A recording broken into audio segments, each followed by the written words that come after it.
Aí depois o que aconteceu? Aí eles fugiram de medo de Deus, né? Quando ouviram a voz de Deus, se esconderam. Então, não adianta fugir de Deus. Ter uma visão errada de Deus. Por quê?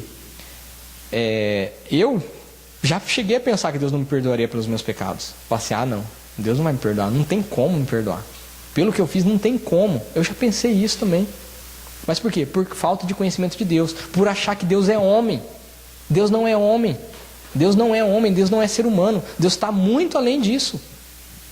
Então a gente fica, muitas vezes tem uma visão humanizada demais de Deus, achando que Deus é fraco, impotente, irado, né? Assim, Deus não perdoa isso. Então, o que aconteceu? Eles tiveram medo de Deus. E a gente não pode ter medo de Deus. A gente tem temor em Deus, respeito para com Deus, não medo, porque tudo que é medo a gente se afasta. Foi o que eles fizeram, eles correram. Então, a primeira coisa quando a gente peca, muitas vezes, o que acontece? A gente vai embora da igreja. As pessoas fogem da igreja. Quando a pessoa vai e dá uma mancadinha, aí ela foge de Deus. Onde é o lugar que poderia curar ela, curar essa pessoa, ela foge. Então, não faça isso. Então, não lide com a culpa dessa maneira. E é lógico, daí depois, né, no Gênesis 3:12 começa o jogo de empurra.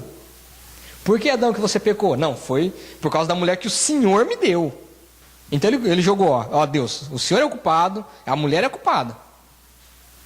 Jogou a culpa para Deus. Adão jogou a culpa para Deus. Muitas vezes a gente culpa Deus, fala assim, Deus, por que eu nasci numa família pobre? Por que eu nasci filho do meu pai? Por que eu nasci isso? Por que eu nasci aquilo? Por que meu cabelo não é loiro? Né? E por aí vai. E quer jogar a culpa para Deus. Ou então jogar a culpa na mulher, jogar a culpa no marido, jogar a culpa nos filhos, nos pais, gente. Quantas vezes eu não culpei meus pais pela vida que eu tinha? Não, eu estou assim, olha, meu pai fez isso, minha mãe aquilo outro. Não adianta. É uma maneira errada de lidar com a culpa. Não adianta você acusar. Você pode mudar a sua vida em Deus. Se você ficar só apontando, mudou alguma coisa na sua vida? Você falar assim, não, a culpa é da tal pessoa. Não muda nada. Então, não é a maneira certa. Então a gente tem que reconhecer a nossa responsabilidade daquilo que a gente fez e daquilo que a gente pode mudar. Então, como então que a gente deve lidar com a culpa? Primeira coisa, conheça a verdade. Conhecereis a verdade e a verdade te libertará. Então, quando eu conheci a verdade de Deus, que Deus é bom, misericordioso, longânimo e perdoador, eu entendi que Ele ia me perdoar. Antes disso, eu não queria saber de Deus. Muito pelo contrário, eu estava fazendo tudo errado porque eu sabia que eu ia para o inferno. Cheguei num ponto que eu falei assim, eu sei que eu vou para o inferno, então vou chutar o pau da barraca. E era assim que eu estava vivendo. Então, mas de onde veio isso? Da falta de conhecimento de Deus, das culpas que o diabo falou, olha, você fez isso, é certeza que você vai para o inferno. Então, o diabo fez isso.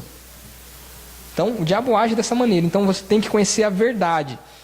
Qual a verdade, então? Que Deus é amor. Glória a Deus. Deus é bondade, Deus é misericórdia, Deus é longanimidade e também justiça. Então, amor. Então, não interessa o que você fez, Ele já pagou, Ele te amou antes. Ele te amou primeiro. Antes de você nascer, antes de você pecar, Ele te amou. Ele te amou. E Ele não deixou de te amar. Ele te amou. Glória a Deus, Deus te amou, Jesus te ama. Aí Ele é bom. Por mais que você tenha pecado, você continua tendo saúde. Ele deixou de te dar saúde? Não. Se você não cuidou da sua saúde é diferente, mas Ele continuou te dando saúde esse tempo todo. Então Ele é bom, gente. O sol continuou para você, o seu trabalho, tudo continuou. Você não ficou estéril por causa disso. Tudo continuou. Deus é bom. Então, além de amor, Deus é bom. Deus não mudou. Deus não muda. Então, Deus continua sendo bom. Aí, você não merecia, eu não merecia. Misericórdia. Então tinha um castigo que deveria vir por causa dos seus pecados, por causa dos meus pecados. Mas Deus é misericórdia. O que é misericórdia? É exatamente não dar aquilo que a gente merece. O que a gente merecia? Pagar pelos nossos pecados e morrer. Ir para o inferno eternamente. Mas Deus não nos deu isso. Por quê? Isso é misericórdia. Então Deus é misericordioso. Então, se você pecou e Deus não te mandou para o inferno automaticamente, por quê? Misericórdia. Deus está com misericórdia. Mas aí o que acontece ainda? Aí você continua pecando. Você continua pecando. Porque você não sabia da verdade e você continua pecando. Aí ainda vem a longanimidade de Deus. Deus, não, vou dar mais uma corda para essa pessoa. E daí a pessoa peca, não, vou dar mais uma corda para essa pessoa. E peca de novo, não, vou dar mais uma corda para essa pessoa. Longânimo.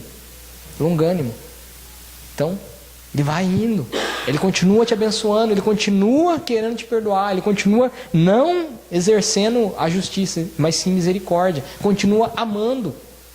Então conheça essa verdade. E, lógico, que aquele que não reconhece tudo isso, chega a hora que Deus faz justiça. Aí sim vem a justiça. Sim, Deus é tudo isso, Deus não muda. E você tem que saber dessa verdade. Você tem que entrar em você essa verdade. Não é só de ouvir falar, você tem que entender, tem que ser revelado para você.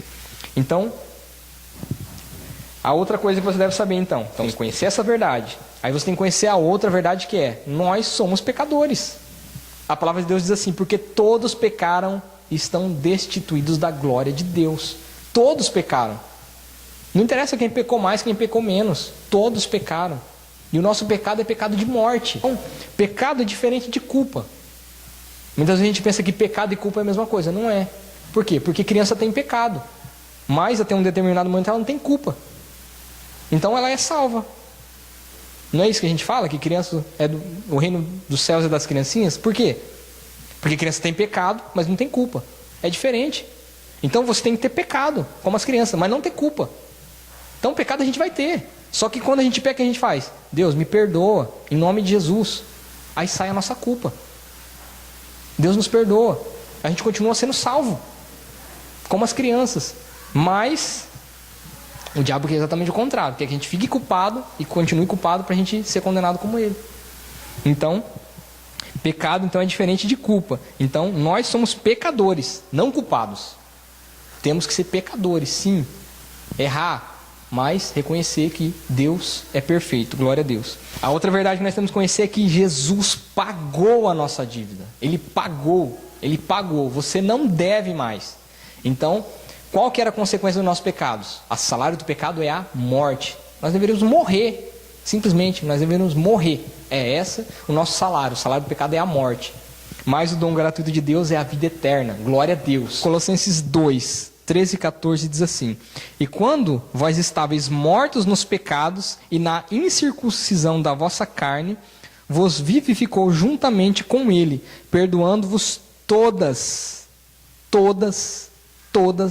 as ofensas, havendo riscado a cédula que era contra nós nas suas ordenanças, a qual de alguma maneira nos era contrária, e a tirou do meio de nós, cravando-a na cruz. Glória a Deus.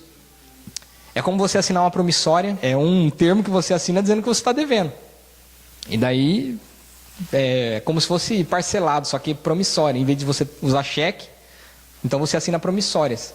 Então, essa cédula que está dizendo aqui é como se fosse uma promissória. Então, quando você pecou, você colocou lá seu nomezinho lá, dizendo que você devia ir para o inferno. Mas o que ele fez? Ele rasgou aquilo que era contrário a nós e cravou na cruz. Glória a Deus. Então assim, uma promissória rasgada não tem mais validade. Rasurado não tem mais validade. Então ele cravou na cruz. Então se tem um buraco lá, um prego que seja, acabou a sua dívida. Você não deve mais, não tem como ser cobrado mais. Então é isso que Jesus fez por nós. Acabou os seus pecados. A consequência é diferente. Então tudo que você planta, você colhe. Então, um exemplo que eu sempre dou é assim: se você cometer um assassinato hoje e se arrepender, você continua sendo salvo. Você continua sendo salvo. Só que Jesus não vai para a cadeia para você. Você que vai para a cadeia. Então, isso é consequência. Mas, ele pagou. É uma frase que eu já falei, talvez você já tenha falado, ou você já ouviu. Eu não pedi para Jesus morrer por mim. Eu não pedi. Quantas pessoas você não ouve falar isso? Eu não pedi para Jesus morrer por mim. Eu não precisava. Por quê? Então, o que é o conhecimento da verdade? Então a pessoa entende que ela é pecadora, ela entende que foi pago a dívida dela, mas ela não recebe. Por quê? Ou que não foi revelado, porque ela não quis, ou ela não aceitou. Então, nós aprendemos a não ser dependentes de ninguém. Foi ensinado pra gente. Eu tenho certeza que você foi ensinado a não depender de ninguém, a não dever nada pra ninguém. Todas as pessoas assim da nossa geração foram ensinadas assim. E quando fala assim, não, alguém pagou pra você. Não, peraí, eu que tenho que pagar. Não, o quê? Eu? Não, eu vou pagar isso aqui. E acha que você pode pagar. Por quê? Porque nós somos ensinados a não dever nada para ninguém, a não depender de ninguém. Mas a palavra de Deus nos ensina a depender de Deus e saber que essa dívida foi paga por Jesus Cristo. Então nós temos que entender isso, essa verdade tem que entrar em você. Então, quando a pessoa não tem a revelação, ela tem o conhecimento de que Jesus morreu. Por quê? Está no calendário, gente, 2014, depois de Cristo. A pessoa tem ideia, ela tem conhecimento, mas não tem revelação. Ela não tem a aceitação disso. Então não adianta. Então você tem que conhecer a verdade que liberta, ter a revelação da verdade que liberta e aceitar a verdade que liberta. Senão você vai continuar sendo culpado. Para sair dessa culpa, então a gente tem que amar a nós mesmos. Você tem que se amar. Fala assim, é lógico que você não deve se amar mais do que a Deus, mas você tem que se amar. Porque qual é o maior segundo mandamento? Amar o próximo como a ti mesmo. Agora, como que você vai amar alguém se você não se ama? Se você não acha que você merece perdão, se você não se perdoa, como você vai perdoar alguém? Se você não se ama, você não tem como amar ninguém. Não existe isso. Então você tem que se amar. É lógico que nem eu estou dizendo, você não pode ser egocêntrico, né? Se amar como se o centro do universo fosse seu umbigo. Não é isso. Só que você tem que se amar. Deus te deu uma vida e você deve amar viver. Você deve amar ser uma pessoa de Deus, ter alegria de Deus, é isso. Só que muitas vezes a gente não se ama. Então, uma pessoa que fuma, que bebe, que tem vício, será que ela se ama, gente? Como que ela vai amar a família dela?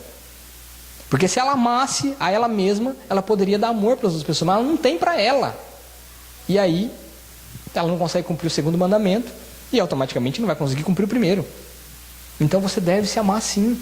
Então, para sair das culpas, você tem que saber, eu sou pecador, Jesus pagou a verdade libertadora do Evangelho. Jesus pagou a minha dívida. Então, aí você se ama. Você tem que se amar. Glória a Deus por isso. Para você se amar, você tem que conhecer você mesmo.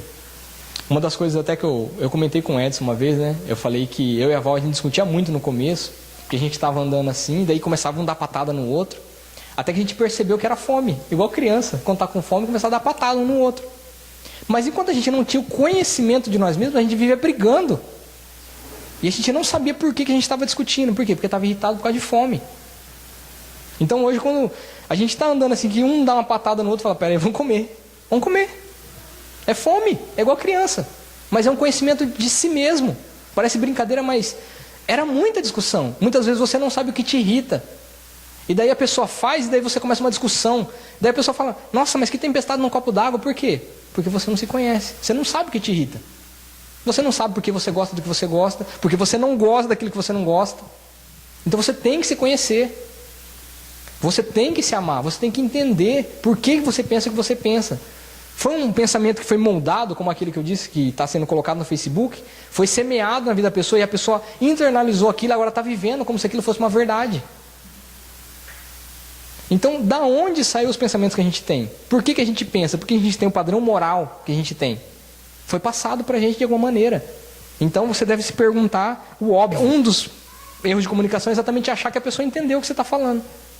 Porque para você é óbvio, para outra pessoa não é óbvio. Então a gente falou sobre erro de comunicação e é isso. O que é óbvio para você não é óbvio para mim. Então às vezes você fala uma frase achando assim que eu vou entender tudo que está por trás daquela frase e eu não vou entender. Por quê? Porque para você é óbvio, para mim não é. E a gente acha que as coisas são óbvias e não falamos o que está por trás disso. E daí a gente discute, a gente briga. Então, se pergunte o óbvio. Por que as crianças nos deixam a gente surpreso? Porque elas perguntam o óbvio. E daí a gente dá risada. Só que muita gente fica sem resposta para o óbvio. Então, aconteceu aqui alguma coisa assim. Na época que tinha cantina, então, uma mãe podia pagar para uma criança. A outra mãe não podia pagar. Só que a criança não está sabendo nada. Então ela foi lá, pegou, já estava sabendo. A outra criança, o que ela fez? Vamos lá pegar, pode pegar. É óbvio. Para ela é óbvio. Por quê? Porque todo mundo tem direito para a criança. Só que a gente fica sem resposta. Por que ela não pode pegar e eu posso? Parece simples. É o óbvio. Mas se pergunte o óbvio. Por quê? Porque são coisinhas que foram colocadas em nós. E a gente fica sem resposta. Fala assim, por quê? Então, pergunte-se o óbvio. Parece que não, mas isso vai tirar muita culpa de você. Por que você tem que agradar todo mundo? É óbvio. Você não tem. Você não tem que agradar todo mundo, nem Jesus agradou todo mundo. Então, pergunte-se o óbvio. Então, se uma pessoa está chateada com você, fala assim, por quê que ela está chateada comigo? Eu tenho que agradar essa pessoa? Eu tenho que ser educado, né? Tenho que ter o amor de Deus para com essa pessoa. Mas se ela não está gostando, então pergunte-se o óbvio. É óbvio. Então, aí, é lógico, evita errar, gente. Então, eu sou uma pessoa que eu evito errar. Por quê? Porque eu aprendi com os meus erros. Eu sei o tanto que custa errar, gente. Eu sei o tanto que custa. Então, quando você vê assim os cabelinhos brancos aqui, não é à toa. Eu estou pensando assim, falo assim, se eu errar... Mas eu costumo dizer assim, que eu penso demais porque as pessoas pensam de menos. Por quê? Porque eu, muitas vezes assim, eu me coloco no lugar. Eu não posso errar, mas a pessoa fala, eu não estou nem vendo. Vou errar tudo. Então, a gente acaba assim, para proteger as pessoas à nossa volta, a gente pensa demais. Então... É um erro na minha vida? É sim, com certeza. Por quê? Porque eu estou me culpando de uma coisa que eu nem fiz. Mas, evita errar. Por quê? Porque você vai saber o tanto que custa quando você errar. Então, tudo tem consequência. Então, eu tinha vários desvios de comportamento, de personalidade, não conhecia Deus. Mas quando eu identifiquei aquilo, mesmo sem uma revelação, sem estar indo numa igreja, eu comecei a me ajudar. Então, eu sabia que se eu saísse com dinheiro, e eu não podia gastar dinheiro, porque pobre não pode gastar dinheiro, né? Eu sabia que eu ia voltar sem o dinheiro para casa. Então o que eu adotei para mim? Eu não saía com dinheiro. Eu saía só com o passe do ônibus, saía com dinheiro contado. Então, também tinha o desvio, né, de ser mulherengo, por exemplo. Né? Então, sem dinheiro não tem como trair ninguém. Sem dinheiro não tem como sair com mulher nenhuma. Então eu não carregava dinheiro. Quando eu percebi que eu tinha esses problemas, eu parei de carregar dinheiro. Então, mesmo que a mulher caísse nos meus braços, não tinha como levar para lugar nenhum. Não tinha como pagar um café para ela. Então, acabou. Acabou o problema. Então foi assim, eu me ajudei. Então se ajuda. Então se você sabe que alguma coisa te faz mal, gente, corta da sua vida. Aquilo que Jesus falou era exatamente isso. Não é literal cortar sua mão, arrancar o seu olho, né? Então se o seu olho te faz pecar, arranca o de ti, né? Se a tua mão te faz pecar, arranca. Se teu pé te faz tropeçar, arranca. O que ele estava dizendo? Se ajuda. Se você vê que aquilo te faz mal, tira da sua vida. Era isso. Então, se você tem problema de gastar demais quando você vai nos lugares, então leva o dinheiro contado. Leva o dinheiro contado. Aí você não gasta, não tem como. Então você vai pensar 2 vezes para gastar. E por aí vai. Então, assim, estou te dando um exemplo que eu passei, né? Então, se ajuda. Se conheça e se ajude. Amém? Olha só. Muitas vezes você continua se sentindo culpado mesmo vindo na igreja depois de 10 anos. Por quê? Porque te falta comunhão com Deus. E essa é grave. Te falta comunhão com Deus. Por quê? Porque você vem aqui 10 anos, você fica nessa vida morna, de cristão morno, e daí você fica pensando assim, será que Deus me perdoou mesmo? Eu vim aqui, Ele até que me abençoa de vez em quando e tal, mas será que Deus me perdoou? Será que... Dúvida. Então, a culpa gera dúvida. Mas por quê? Porque você não está tendo comunhão com Deus. Por quê? Quando você briga com uma pessoa, por exemplo, da sua família lá e tal, e você sabe que não está bem o clima, quando a pessoa não conversa com você, a pessoa não te trata, e daí fica aquele clima pesado na sua casa, não é assim? Mas quando você consegue, né, receber o perdão, aí volta tudo ao normal, aí você sabe que aquilo foi perdoado. Com Deus é a mesma coisa. Então, se você tiver uma vida com Deus, uma intimidade com Deus, você vai ver que foi tudo perdoado, que Ele te perdoou. Só que enquanto você ficar com uma vida mais ou menos, eu vou mais ou menos, eu entro mais ou menos na sala de Deus, né, diante do trono de Deus, mais ou menos, então você vai achar que mais ou menos você foi perdoado, que mais ou menos você é salvo. Então tenha comunhão com Deus, tenha mesmo comunhão com Deus, porque isso vai te dar certeza de que você foi perdoado. Então essa vai ser a certeza que você vai ter. Continua ainda, olha, não viva nem no passado, nem no futuro. Então, não viva no passado, gente. Então, que nem eu disse, eu culpei muito os meus pais por muita coisa que aconteceu. Eu estou assim porque aconteceu aquilo, que aconteceu aquilo, que aconteceu aquilo. Gente, eu vou dizer para vocês, se eu fosse viver no passado, realmente eu teria me matado, teria pulado um prédio, eu não ia dar tiro na minha cabeça porque não tem arma aqui, mas eu teria me matado, gente. Certeza que eu teria me matado, porque não suportaria viver no passado. Das coisas que aconteceram comigo, das coisas que fizeram comigo, das coisas que eu fiz com as pessoas, eu não suportaria. Então Deus me curou e Deus pode te curar também. Então não viva no passado, mas também não viva no futuro. O que é viver no futuro? Quando eu for, quando eu tiver, quando Deus fizer, e está lá no futuro. O que é aquela frase que eu falei para vocês sobre os filhos? Meus filhos não vão passar pelo que eu passei. Você está jogando para o futuro. E o futuro não te pertence, não me pertence. Isso é futuro. A gente tem que viver no presente. E a gente fica programando. Ah, não, quando eu... Aí eu vou ajudar na igreja. Ah, quando eu tiver salário, aí eu vou dizimar. Quando... Aí eu vou pregar. Ah, aí eu vou cantar. Então assim, você está jogando para frente. Vive no presente, gente. Vive no presente. Então, não deixa as culpas. Por quê? Porque isso é culpa. Por que você não pode agora? Ah, porque o diabo vem e fala assim, não, mas hoje você não pode. Mas você vai poder no futuro. Aí você fica adiando. Fica levando para frente. Então assim, não viva nem no passado, nem no futuro. Amém? Em Eclesiastes 7,16, diz assim, ó, não sejas demasiadamente justo, nem demasiadamente sábio. E a pergunta é, por que te destruirias a ti mesmo? Tá devendo? Não tem como pagar? Então, não vai se matar, não vai pular do 10º andar por causa disso. Não seja justo demais. Então assim, está devendo? Olha, devo, não nego, vou te pagar sim, né? Não vou ficar cortando volta de você não. Não seja demasiadamente justo.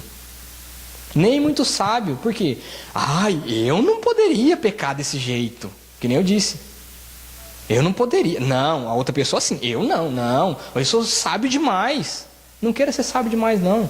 Deixa uma burricinha de vez em quando assim e entrega na mão de Deus. Assim, a gente é humano. A gente erra. A gente erra sim. Glória a Deus. Então, não seja nem muito sábio, nem muito justo. Porque senão você se destrói. Provérbios 28:13 diz assim, o que encobre as suas transgressões nunca prosperará, mas o que confessa e deixa alcançará misericórdia. Então, quer se livrar da culpa? Então, confessa, eu pequei, e deixa o pecado. Porque quando você só confessa, então você vira um sem vergonha, né? Não, eu peco mesmo, eu bebo mesmo, eu mato mesmo, eu bato mesmo, eu xingo mesmo. Isso aí é confessar, mas não te leva a nada. É confessar e deixar. Olha, eu xinguei, mas não quero xingar mais. Aí eu briguei, mas não quero brigar mais. Aí eu roubei, mas não quero roubar mais. E por aí vai. Então, confessa e deixa. Aquele que confessa e deixa, alcança misericórdia. Então, é confessar e deixar, gente. Você tem que acreditar, gente, na graça salvadora de Jesus Cristo.